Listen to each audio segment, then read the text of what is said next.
ಇನ್ನು ಡಿಕೆ ಶಿವಕುಮಾರ್ ತಾವು ನಂಬುವಂತಹ ಅಜ್ಜಯ್ಯನವರ ಆಶೀರ್ವಾದವನ್ನ ಪಡ್ಕೊಂಡು ದೆಹಲಿಗೆ ತೆರಳಿದ್ದಾರೆ. ಡಿಸಿಎಂ ಡಿಕೆ ಶಿವಕುಮಾರ್ ಪಾಲಿಗೆ ಇವತ್ತು ಬಹಳ ದೊಡ್ಡ ಡೇ.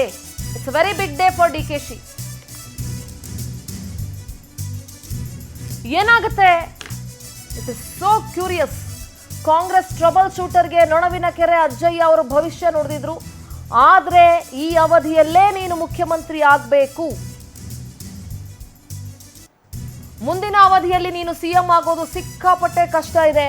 ಕನಕಪುರ ಬಂಡೆಗೆ ಭವಿಷ್ಯ ನುಡಿದಿದ್ದಾರೆ ನೊಣವಿನ ಕೆರೆ ಅಜ್ಜಯ್ಯ. ದೆಹಲಿಗೆ ತೆರಳುವ ಮುನ್ನ ನಿನ್ನೆ ಮಠಕ್ಕೆ ಭೇಟಿ ನೀಡಿದ್ರು ಡಿಕೆ ಶಿವಕುಮಾರ್.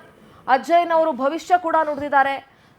ಅಜ್ಜಯ್ಯನವರನ್ನ ಬಹಳ ನಂಬುತ್ತಾರೆ ಡಿಕೆ ಶಿವಕುಮಾರ್ ಮತ್ತು ಅವರ ಭವಿಷ್ಯ ಡಿಕೆ ಶಿವಕುಮಾರ್ ಅವರ ಜೀವನದಲ್ಲಿ ಅನೇಕ ವಿಚಾರಗಳಲ್ಲಿ ನಿಜ ಆಗಿದೆ.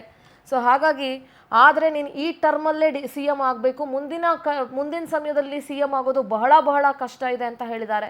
ದೆಹಲಿಗೆ ತೆರಳುವ ಮುನ್ನ ನಿನ್ನೆ ಮಠಕ್ಕೆ ಭೇಟಿ ನೀಡಿದ್ರು ಡಿಕೆಶಿ. 2 ವರ್ಷಕ್ಕಾದ್ರೂ ಸಿಎಂ ಆಗ್ಲೇಬೇಕು ಅಂತ ಡಿಕೆಶಿ ಪಣ ತೊಟ್ಟಿದ್ದಾರೆ.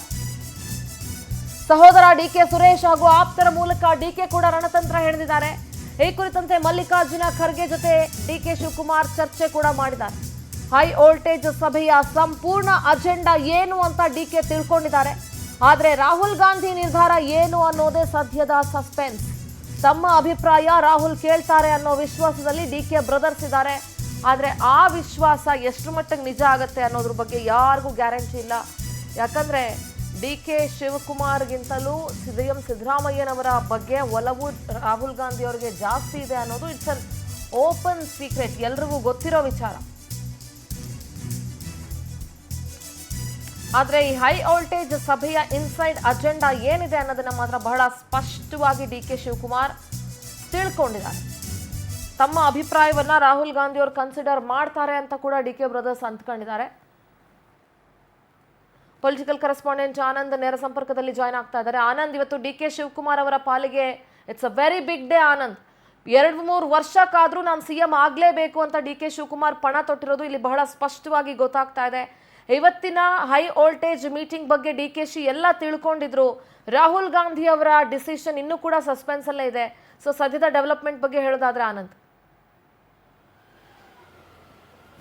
ಖಂಡಿತವಾಗ್ಲೂ ಸಿಂಧೂರ, ಡಿಕೆ ಶಿವಕುಮಾರ್ ಅವರಿಗೆ ಇವತ್ತು ಬಿಗ್ ಡೇ ಅಂತಾನೆ ಹೇಳ್ಬೋದು. ಯಾಕಂದ್ರೆ ಕಳೆದ 6 ತಿಂಗಳಿಂದಲೂ ಕೂಡ ಅವರು ಬಹಳಷ್ಟು ಒಂದು ನಿರೀಕ್ಷೆಯನ್ನ ಇಟ್ಕೊಂಡಿದ್ರು. ಹೈಕಮಾಂಡ್ ನಿಂದ ಏನಾದರೂ ಸಿಹಿ ಸುದ್ದಿ ಬರಬಹುದು ಅಂತ. ಮತ್ತೆ ಕಳೆದ ಬಾರಿ ಅವರ ಬರ್ತ್ಡೇಗೂ ಕೂಡ ಒಂದು ಸಿಹಿ ಸುದ್ದಿ ಬರುತ್ತೆ ಅಂತ ಬಹಳಷ್ಟು ಒಂದು ಎಕ್ಸ್ಪೆಕ್ಟೇಷನ್ಸ್ ಇಟ್ಕೊಂಡಿದ್ರು. ಅದೆಲ್ಲವೂ ಕೂಡ ಹುಸಿಯಾಗಿತ್ತು. ಈಗ ಅಂತಿಮವಾಗಿ ಕೇರಳದಲ್ಲಿ ಎಲ್ಲಾ ರೀತಿಯ ಒಂದು ಸರ್ಕಾರ ರಚನೆ ಆದ ನಂತರ ಈಗ ಹೈಕಮಾಂಡ್ ನಾಯಕರು ಫ್ರೀ ಆಗಿರ್ತಕ್ಕಂಥದ್ದು. ಈ ಹಿನ್ನೆಲೆಯಲ್ಲಿ ಸಿಎಂ ಡಿಸಿಎಂ ಇಬ್ಬರಿಗೂ ಕೂಡ ಬುಲಾವನ್ನ ಕೊಟ್ಟಿದ್ದಾರೆ. ಇನ್ನು ಕೆಲವೇ ಕ್ಷಣಗಳಲ್ಲಿ ಹೈ ವೋಲ್ಟೇಜ್ ಮೀಟಿಂಗ್ ಕೂಡ ಶುರುವಾಗುತ್ತೆ. ಈಗ ನಿನ್ನೆ ರಾತ್ರಿಯೇ ಮಲ್ಲಿಕಾರ್ಜುನ್ ಖರ್ಗೆ ಅವರ ಜೊತೆ ಡಿಕೆ ಶಿವಕುಮಾರ್ ಅವರು ಫೋನ್ ನಲ್ಲಿ ಮಾತುಕತೆ ನಡೆಸಿರ್ತಕ್ಕಂಥದ್ದು. ಇವತ್ತು ನಡೀತಕ್ಕಂಥ ಮೀಟಿಂಗ್ ನ ಅಜೆಂಡಾ ಪಿನ್ ಟು ಪಿನ್ ವಿಚಾರವನ್ನ ಎಲ್ಲವನ್ನೂ ಕೂಡ ತಿಳ್ಕೊಂಡಿದ್ದಾರೆ.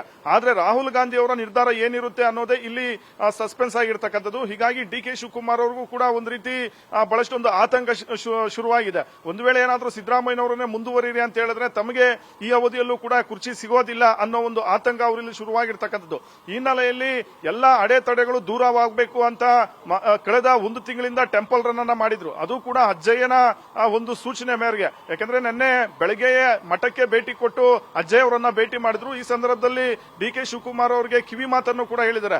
ಈ ಅವಧಿಯಲ್ಲೇ ನೀನು ಸಿಎಂ ಆಗಬೇಕು, ಮುಂದಿನ ಅವಧಿಯಲ್ಲಿ ಸಿಎಂ ಆಗ್ತಕ್ಕಂತ ಒಂದು ಯಾವುದೇ ಸಾಧ್ಯತೆಗಳು ಕಡಿಮೆ ಇರತಕ್ಕಂಥದ್ದು. ಹೀಗಾಗಿ ಯಾವುದೇ ಕಾರಣಕ್ಕೂ ಈ ಬಾರಿ ಬಿಡಬೇಡ ಅನ್ನೊಂದು ಸಂದೇಶವನ್ನು ಕೂಡ ಕೊಟ್ಟಿರ್ತಕ್ಕಂಥದ್ದು. ಅದರಂತೆ ಡಿಕೆ ಶಿವಕುಮಾರ್ ಅವರು ಅಜ್ಜಯ್ಯರ ಆಶೀರ್ವಾದದ ಮೇರೆಗೆ ಈಗ ದೆಹಲಿಗೆ ಹೋಗಿದ್ದಾರೆ. ಅಂತಿಮವಾಗಿ ಕೆಲವೇ ಕ್ಷಣಗಳಲ್ಲಿ ಮೀಟಿಂಗ್ ಶುರುವಾಗುತ್ತೆ. ಆ ಮೀಟಿಂಗ್ ನಲ್ಲಿ ರಾಹುಲ್ ಗಾಂಧಿ, ಮಲ್ಲಿಕಾರ್ಜುನ್ ಖರ್ಗೆ, ಕೆಸಿ ವೇಣುಗೋಪಾಲ್ ಮತ್ತೆ ಡಿಕೆ ಶಿವಕುಮಾರ್ ಹಾಗೆ ಸುರ್ಜೇವಾಲಾ ಅವರು ಇರ್ತಾರೆ. ಈ 5 ನಡುವೆ ಒಂದು ಮೀಟಿಂಗ್ ನಡೆಯುತ್ತೆ. ಆ ಮೀಟಿಂಗ್ ನಲ್ಲಿ ಏನೆಲ್ಲ ನಡೀಬಹುದು ಚರ್ಚೆಗಳು ಅನ್ನೊಂದು ಕುತೂಹಲ ಇಡೀ ರಾಜ್ಯ ಕಾಂಗ್ರೆಸ್ ನಾಯಕರಿಗೆ ಕಾಡ್ತಾ ಇರತಕ್ಕಂಥದ್ದು. ಪ್ರಮುಖವಾಗಿ ಡಿಕೆ ಶಿವಕುಮಾರ್ ಅವ್ರಿಗೆ ಏನಾದ್ರೂ ಅಲ್ಲಿ ಹಿನ್ನಡೆ ಆದ್ರೆ, ಒಂದು ವೇಳೆ ಸಿದ್ದರಾಮಯ್ಯನವರಿಗೆ ಮಣೆ ಹಾಕಿದ್ರೆ ಡಿಕೆ ಶಿವಕುಮಾರ್ ಅವರ ನಡೆ ಏನಿರುತ್ತೆ ಅನ್ನೋ ಒಂದು ಕುತೂಹಲ ಸದ್ಯಕ್ಕೆ ಕಾಡ್ತಾ ಇರತಕ್ಕಂಥದ್ದು. ಯಾಕೆಂದ್ರೆ ಮುಂದಿನ ವರ್ಷ ಚುನಾವಣೆ ವರ್ಷ ಆಗಿರ್ತಕ್ಕಂಥ ಒಂದು ಹಿನ್ನೆಲೆಯಲ್ಲಿ ಈ ಒಂದು ಅವಧಿಯಲ್ಲೇ ಸಿಎಂ ಆಗಬೇಕು ಅಂತ ಡಿ ಕೆ ಶಿವಕುಮಾರ್ ಅವರು ಪಣವನ್ನ ತೊಟ್ಟಿದ್ದಾರೆ. ಮತ್ತೊಂದು ಕಡೆ ಸಿಎಂ ಸಿದ್ದರಾಮಯ್ಯನವರು ತಮ್ಮ ಎಲ್ಲಾ ಆಪ್ತ ಪ್ರಮುಖ ನಾಯಕರನ್ನ ಕರೆದುಕೊಂಡು ದೆಹಲಿಗೆ ಹೋಗಿ ಅಲ್ಲೂ ಕೂಡ ಒಂದು ರೀತಿ ಶಕ್ತಿ ಪ್ರದರ್ಶನವನ್ನ ಮಾಡ್ತಾ ಇರ್ತಕ್ಕಂಥದ್ದು. ಸಿದ್ದರಾಮಯ್ಯನವರನ್ನೇ ಮುಂದುವರಿಸಬೇಕು ಅನ್ನೋ ಒಂದು ನಿಟ್ಟಲ್ಲಿ ಅವರ ಬೆಂಬಲಿಗರೆಲ್ಲರೂ ಕೂಡ ಹೈಕಮಾಂಡ್ ಮೇಲೆ ಒತ್ತಡ ಇರತಕ್ಕಂತ ಒಂದು ಸಾಧ್ಯತೆಗಳಿದೆ. ಈ ನಡುವೆ ಅಕಸ್ಮಾತ್ ಏನಾದ್ರೂ ಸಿದ್ದರಾಮಯ್ಯನವರನ್ನ ಕೆಳಗಿಳಿಸಬೇಕು ಅಂತ ಏನಾದ್ರೂ ತೀರ್ಮಾನ ಆಗಿದ್ದೇ ಆದ್ರೆ ಆಗ ಪರಮೇಶ್ವರ್ ಅವರ ಹೆಸರನ್ನ ಶಿಫಾರಸು ಮಾಡೋದಕ್ಕೆ ಸಿಎಂ ಸಿದ್ದರಾಮಯ್ಯನವರು ಕೂಡ ಪ್ಲಾನ್ ಮಾಡ್ಕೊಂಡಿದ್ದಾರೆ. ಜೊತೆಗೆ ಅವ್ರ ಜೊತೆ ಇರತಕ್ಕಂತ ಎಲ್ಲ ಅಹಿಂದ ನಾಯಕರು ಇದೇ ಒಂದು ಅಭಿಪ್ರಾಯವನ್ನ ವ್ಯಕ್ತಪಡಿಸೋದಕ್ಕೆ ಮುಂದಾಗಿರ್ತಕ್ಕಂಥದ್ದು. ಶತಾಯಗತಾಯ ಡಿ ಕೆ ಶಿವಕುಮಾರ್ ಪರವಾಗಿ ತಾವು ಅಭಿಪ್ರಾಯವನ್ನ ಕೊಡಬಾರದು ಅನ್ನೋ ಒಂದು ಲೆಕ್ಕಾಚಾರವನ್ನು ಕೂಡ ಈ ನಾಯಕರು ಇಟ್ಕೊಂಡಿರ್ತಕ್ಕಂಥದ್ದು. ಹೀಗಾಗಿ ಸಿಎಂ ಸಿದ್ದರಾಮಯ್ಯನವರು ನಿನ್ನೆ ಎಲ್ಲಾ ಪ್ರಮುಖ ಸಚಿವರನ್ನು ಕೂಡ ದೆಹಲಿಗೆ ಕರೆದುಕೊಂಡು ಹೋಗಿದ್ದಾರೆ ಅನ್ನೊಂದು ಮಾಹಿತಿಗಳು ಲಭ್ಯವಾಗ್ತಾ ಇರ್ತಕ್ಕಂಥದ್ದು. ಸದ್ಯ ರಾಹುಲ್ ತೀರ್ಮಾನದ ಮೇಲೆ ಈ ಒಂದು ಡಿ ಕೆ ಶಿವಕುಮಾರ್ ಅವರ ಕುರ್ಚಿ ಭವಿಷ್ಯ ಇರತಕ್ಕಂಥದ್ದು. ಒಂದು ವೇಳೆ ರಾಹುಲ್ ಗಾಂಧಿ ಸೂಚಿಸಿದ್ದೇ ಆದ್ರೆ ಆ ಕ್ಷಣವೇ ಸಿಎಂ ಸಿದ್ದರಾಮಯ್ಯನವರು ತಮ್ಮ ಸಿಎಂ ಸ್ಥಾನಕ್ಕೆ ರಾಜೀನಾಮೆ ಕೊಡ್ತಕ್ಕಂಥ ಒಂದು ಸಾಧ್ಯತೆಗಳಿದೆ. ಆಗ ಡಿ ಕೆ ಶಿವಕುಮಾರ್ ಅವರ ಆದಿ ಸಲೀಸಾಗುತ್ತೆ. ಆದ್ರೆ ಇಲ್ಲಿ ಪ್ರಮುಖವಾಗಿ ಸಿದ್ದರಾಮಯ್ಯನವರ ಒಂದು ಡಿಮ್ಯಾಂಡ್ಸ್ ಏನಿರಬಹುದು ಅನ್ನೋ ಒಂದು ಕುತೂಹಲನೂ ಕೂಡ ಇರ್ತಕ್ಕಂಥದ್ದು. ಯಾಕೆಂದ್ರೆ ಸಿದ್ದರಾಮಯ್ಯನವರ ಅಭಿಪ್ರಾಯದ ಮೇರೆಗೆ ಮುಂದಿನ ಒಬ್ಬ ಮುಖ್ಯಮಂತ್ರಿಯನ್ನ ನೇಮಕ ಮಾಡತಕ್ಕಂಥ ಸಾಧ್ಯತೆಗಳಿದೆ. ಸಿದ್ದರಾಮಯ್ಯನವರ ವಿರುದ್ಧವಾಗಿ ಅವರನ್ನ ಎದುರಾಕೊಂಡು ಮುಂದೆ ಏನಾದರೂ ಸಿಎಂ ಸ್ಥಾನವನ್ನ ಬೇರೆಯವರು ಕೊಟ್ಟರೂ ಕೂಡ ಮುಂಬರ್ತಕ್ಕಂಥ ಚುನಾವಣೆಗಳ ಮೇಲೆ ಎಫೆಕ್ಟ್ ಬೀಳುತ್ತೆ. ಇಡೀ ಒಂದು ಅಹಿಂದ ಒಂದು ಮತ ಬ್ಯಾಂಕ್ ಏನಿದೆ ಅದು ಕೂಡ ನುಚ್ಚುನೂರಾಗ್ತಕ್ಕಂಥ ಒಂದು ಸಾಧ್ಯತೆ ಇದೆ. ಮತ್ತೆ ಕೆಲವು ನಾಯಕರು ಬೇರೆ ಬೇರೆ ಪಕ್ಷಗಳ ಕಡೆ ಮುಖ ಮಾಡತಕ್ಕಂಥ ಸಾಧ್ಯತೆಗಳಿರ್ತಕ್ಕಂಥದ್ದು. ಹಾಗಾಗಿ ಎಲ್ಲಾ ಒಂದು ಸಾಧಕ ಬಾಧಕಗಳು ಮುಂಬರ್ತಕ್ಕಂಥ ಒಂದು ಪರಿಣಾಮಗಳೇನಿರುತ್ತೆ ಅದೆಲ್ಲ ಒಂದು ಲೆಕ್ಕಾಚಾರವನ್ನ ಮಾಡಿಕೊಂಡೇ ಈ ಒಂದು ತೀರ್ಮಾನವನ್ನ ಮಾಡತಕ್ಕಂಥ ಸಾಧ್ಯತೆಗಳಿರ್ತಕ್ಕಂಥದ್ದು. ಕೆಲವೇ ಕ್ಷಣಗಳಲ್ಲಿ ಮೀಟಿಂಗ್ ನಲ್ಲಿ ಏನೆಲ್ಲ ಒಂದು ಡೆವಲಪ್ಮೆಂಟ್ಸ್ ಆಗುತ್ತೆ ಅದು ಎಲ್ಲವೂ ಕೂಡ ಹೊರಗಡೆ ಬರುತ್ತೆ ಅಂತಾನೆ ಹೇಳ್ಬೋದು.